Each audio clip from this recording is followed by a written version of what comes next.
Hello বন্ধুরা, আজকে দেখাবো আপনাদের একটা গুরুত্বপূর্ণ কাজ। আমার বাগান বিলাস গাছের টব আমি বদলাচ্ছি, কারণ এর শিকড় এতটা বেড়ে গেছিলো যে পানি দিলে শুকিয়ে যাচ্ছিল।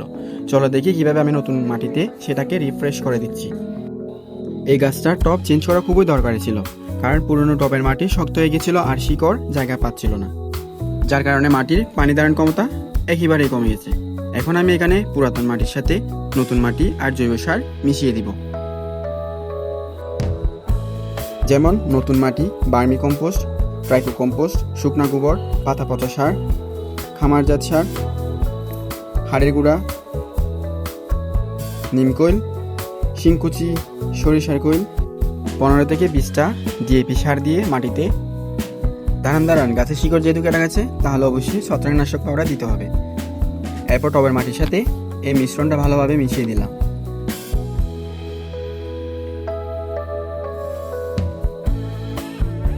একটি 14 ইঞ্চি টবের গাছটি সুন্দর মতো বসিয়ে দিলাম। আমাদের কারো গাছে যদি এমন সমস্যা হয় তাহলে টবটা একবার চেক করে দেখো।